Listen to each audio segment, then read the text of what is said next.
माँ मुझे और नहीं पढ़ना, बस मुझे अब बिल्कुल भी यूनी नहीं जाना। अरे बेटा तुम पागल तो नहीं हो गई? तुम्हारा आखिरी सेमेस्टर चल रहा है। इतनी मुश्किल से तुम्हारे अब्बा ने मेहनत मजदूरी कर तुम्हारे अब तक के अखराजात उठाए और अब आगे तुम जिद पर आ गई हो कि मुझे अब नहीं पढ़ना। आखिर ऐसी कौन सी बात हो गई है? कुछ बताती भी नहीं, बस चुपचाप रहने लग गई हो। एक ही रट लगा रखी है कि नहीं पढ़ना तो बस नहीं पढ़ना, मगर ना पढ़ने की वजह भी तो होगी। इस वक्त तुम्हारे अब्बा की कितनी मिन्नतें कर करके तुम्हारा दाखिला भिजवाया था। उस वक्त तो तुम्हारी जिद थी कि मुझे आगे पढ़ना है। अब जब पढ़ाई खत्म होने लगी है तो तुम जिद करने लगी हो, और अच्छा खासा तो पढ़ रही थी। आखिर तुम्हें एकदम क्या हो गया है? उस्तादों ने तो कुछ नहीं कहा? नहीं, उन्होंने कुछ भी नहीं कहा, बस मेरा पढ़ाई से दिल उकता गया है। माँ बस मुझे फोर्स मत करें, आओ बेटा इत्मीनान से बात करते हैं। आखिर ऐसी क्या बात है जो आज इतनी सहमी सहमी सी लग रही हो? मगर आसमां के साथ जो पेश आया था वो माँ को भी बताने से डर रही, वो बताने से घबरा रही थी, मगर माँ के स्टार पर सिर्फ वजह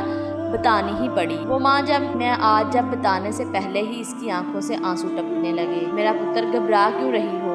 बताओ ना क्या हुआ? वो माँ आज मैं यूनी से वापस आ रही थी तो कुछ लड़कों ने आसमां की जुबान एक बार फिर खामोश हो गई। इस बार भी कुछ ना बता सका। अब माँ का चेहरा भी परेशानी के आसार दिखाने लगा। मेरा पुत्र रो मत, क्या किया लड़कों ने मुझे बताओ, मैं खुद जाकर इनकी खबर लूँ। माँ अपनी बेटी को हौसला देने की कोशिश कर रही। आसमां एक बार फिर अपनी बात को आगे बढ़ाने लगी। अब अश्कों के साथ सिसकियाँ भी महसूस होने लगी। वो माँ जब मैं यूनी से निकली तो कुछ लड़कों ने मेरी इज्जत। आसमां की जुबान इस बार भी कुछ ना कह सकी। इस बार आसमां माँ के सीने से लगकर ज़ारो कतार रोने लगी। इज्जत लफ्ज सुनते ही माँ के चेहरे का रंग भी उड़ गया। वो घबरा कर कहने लगी, क्या किया लड़कों ने? तुम आगे बोलती क्यों नहीं हो? क्या किया लड़कों ने? मुझे सारी बात बताओ।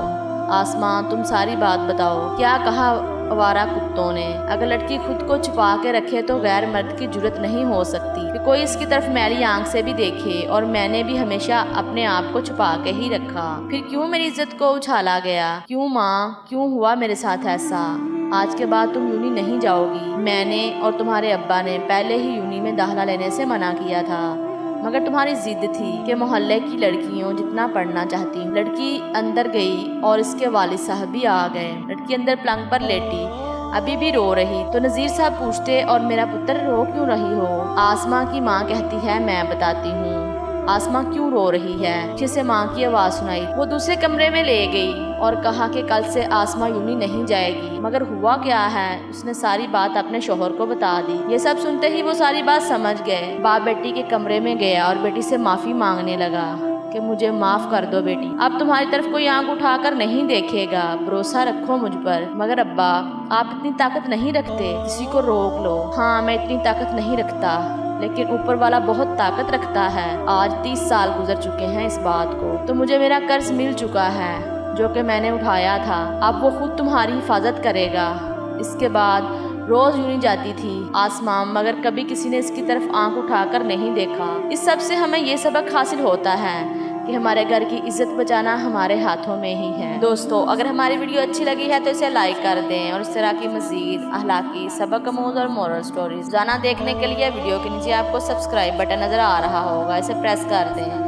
साथ मौजूद बेल आइकन को प्रेस करके ऑल पर क्लिक कर दें ताकि हमारी तमाम वीडियोस आप तक सबसे पहले पहुंच सकें।